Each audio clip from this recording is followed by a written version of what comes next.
It's the end of day 42. I've had a really long day at work, kind of, as usual. It's been a really long day, not really at work.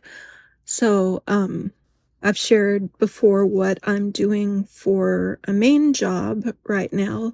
Main job is part-time, and then I have a couple other part-time jobs and some little businesses, and I've been applying for others because it's just not cutting it. For my primary job right now, I go into hospitals and I photograph newborn babies.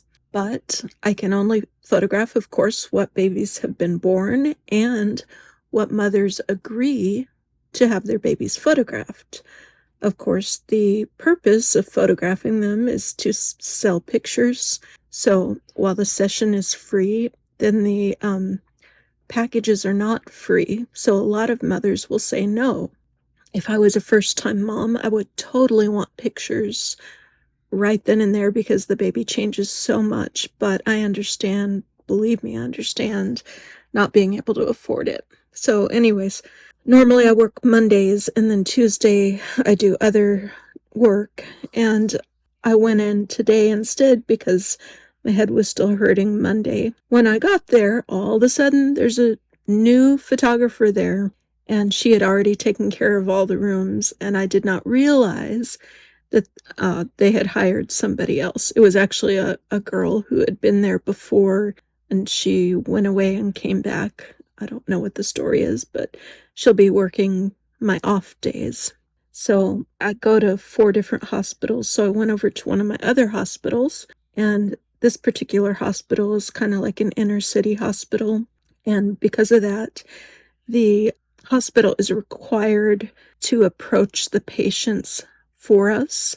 And then we take, if they sign off, yes, I'd like to talk to the photographer, we go from there. But I haven't been there in a while because I picked up another hospital, and this particular hospital, there was only 3 babies, and all of them did not sign the form saying that we could talk to them. Anyways, it's weird. You would think with the population how it is that there's tons and tons and tons of babies being born, but like my largest hospital has at most 20 babies a day. The other ones sometimes don't have any, and they stay there for a couple days. I mean, 20 is a lot of babies. I just wonder how in the world is the population increasing as much as they say it is when I don't see it reflected in those hospitals. And I live in a really big city, so I don't know. Anyways, then I went to one of my third. I was clocked in. We work hourly. I was clocked in for 10 minutes at a hospital 90 minutes across town. Then I drove back past my house the other direction 30 minutes, so a good 2 hours the other way. After driving to the first one, which was an hour the opposite direction, and there were 3 babies, 2 in the NICU, and 1 had just been born, and we can't touch them till they're 24 hours. So, and I clocked in less than 10 minutes at that one. So I got paid less than 20 minutes today, and my hourly rate is abysmal anyways. Didn't photograph anybody, and was gone for about 4 hours. I am so anxious about money that I threw up on the way home. I'm just worried sick all the time, which I know is not in keeping with, law of attraction or any of that, or beliefs or mindset or anything. But it's where I'm at. I am worried sick about money all the time. Yeah, this has been probably the roughest year we've ever had. So if there's one thing that I miss about religion, I was so optimistic in my faith that God was going to take care of it for me. And so, I remember in 2008, I was actually working at a church, and we had a layoff in the recession. About half of the staff got laid off, and I was middle management, so of course I was gone. And I believed so much I was going to land on my feet that I was like overjoyed, and they're like, "Do you understand what we said to you? You no longer have a job here."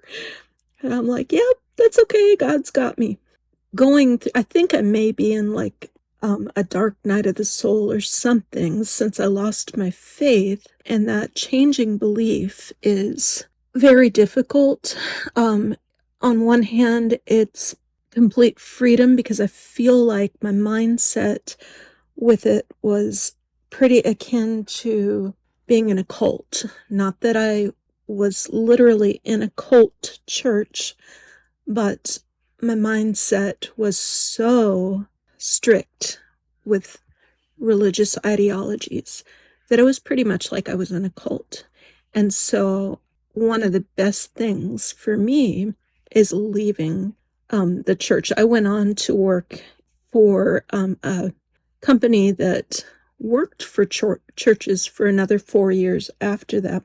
And in fact, right after I got that news, I'd already had an appointment scheduled with the doctor back in 2008, a few weeks later, and found out I had very, very early cancer. Very early. Like, they just found cancer cells. It wasn't spread or anything. It was what they call in situ, which means it has not spread anywhere. But I was so, I don't want to use the word delusional, but so faithful. They told me to do radiation. They told me to do chemo and some other things. And they also wanted to do the surgery, of course, to remove it. I only opted for the surgery to have them remove it, and I declined chemo and radiation. And I did that because my faith was so strong that I would be okay. And then they watched me for several years to make sure it hadn't come back. And I still go yearly and I'm fine. It hasn't come back it hasn't come back at all. And that was almost 20 years ago now.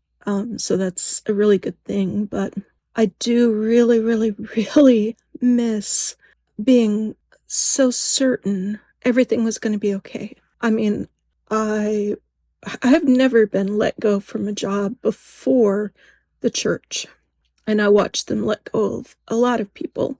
And in 2008, I knew it wasn't anything I had done. It was just the recession, and the whole church, was hit really, really hard. But that was my first experience with ever being let go. And I had quit jobs before, like if I was moving or when I graduated college, I decided to quit the job I was on to pursue another one. And I always just knew it was going to work out, and it always did. That is until 2012, when I left my last job working with the church, and eventually I lost my faith altogether, which was a good thing for me. May not be for others, and I'm not here to argue with anybody or be proselytized or evangelized to. I used to do it all the time. I'm not putting up with it. But something else, in the following years, I felt wonderful and free that I didn't have these really oppressive, harmful, toxic views anymore. But at the same time, I lost a lot of so-called friends. I'm doing air quotes because they weren't really friends. Like, I lost a lot of people.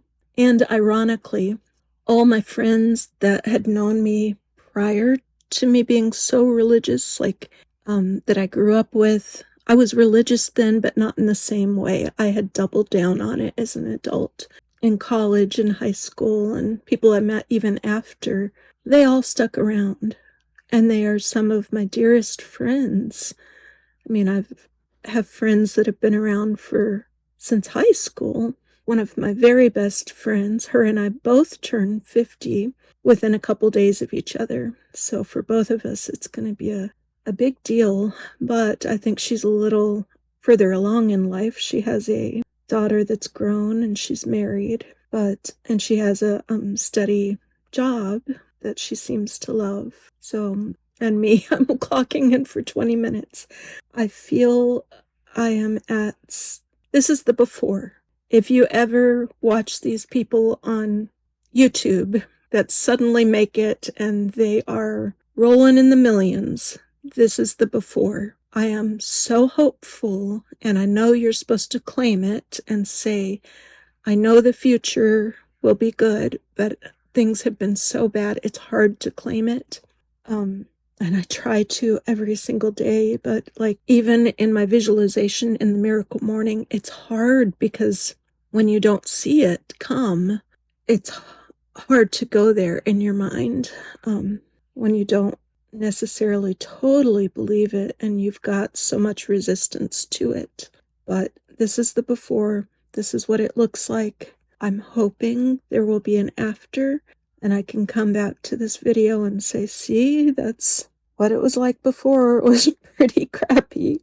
I did apply for a couple more jobs today again and have been trying to get myself in a good mindset because I know that's so important. And I've listened to probably 20 different talks today through the course of driving and being at home and stuff. Just trying to get myself in that good space. And I did listen to one lady that got taken advantage of, conned by a man for, I think she said $30,000. So I am grateful I'm not in that position, not even in a relationship at all. I wouldn't put anybody through my life right now because that wouldn't be right. But definitely don't want to be conned by somebody. And this lady that I was listening to, I don't remember her name, but she went on, this just happened in 2019, and she went on to be a millionaire. And she has businesses that are worth millions. And I don't know how she's done it. I always listen to these things thinking I'm going to get a step by step. Okay, I do this and then this and then this and then this and then all is good. And I'm willing to put in the hard work, but they never give those step by steps ever. They always just say, before I was down and I was taken advantage of, and now things are great. But they don't tell you what you really need to know. They say, believe in yourself, believe in yourself. And I know in some ways from science I'm studying and all that, it should be that easy since we create our reality, and I believe that. But I've seen little proof of it other than the bad, and I do know I'm creating the bad because I can't get a hold of my thoughts too. Have been doing the miracle morning this week and trying hard to stay in that thing. I think I need to spend more time exercising because to release endorphins or whatever, because I don't feel them being released at all. I'm so out of shape right now that I'm not doing much, but I probably need to do more. I did get on the scale. I haven't gained, but I haven't lost. It's right exactly where it was last time I got on it, which is not good. But I'd love to be down 20 pounds by the end of this. I'll take 8.8, and that would get me under where I would like to be. So 9 pounds by my birthday would be awesome. 20 would be wonderful, but at the rate it's going, I'm not sure that's realistic. I ate pretty well today. I had a salad and then some veggie fajitas for dinner. That's about it. Just trying to keep my faith that it's all going to work out. I got an email about the electric bill today, and it's expensive, and I also got on DoorDash to see, can I do that? So after work tomorrow, I'm going to look into it again and go out there if I can, because we're at the point of having our electricity cut off. It's embarrassing at 50 years old, almost 50. Maybe by the time I hit 50, I'll have some wisdom, but it's embarrassing. And it's embarrassing to work hard for no profit. I mean, it's kind of ridiculous. I was at 3 hospitals today and I'm getting paid for 20 minutes. So I can't continue with it. I just can't. It's ridiculous. So, where I could be going to houses on my own, photographing babies or families and, charging 100, 200, 300 and up for a photo session, and people pay that all the time. I don't know why I haven't done it yet. I feel so I'm not confident in myself anymore. I used to be pretty and could show up and be okay and, relate to people and talk to people, and people wanted to talk to me. And I feel since putting on the weight that I just, and it's, please don't misunderstand, it's not like a fat phobic thing or anything, but I feel so not myself at all with all this weight on me. And I don't have a ton either. It's just, I'm about 50 pounds overweight.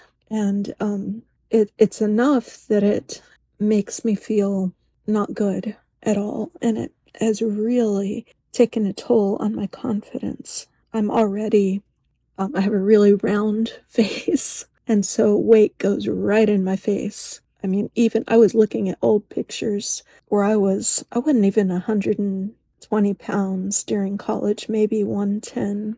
And for my body frame, that is sickly skinny.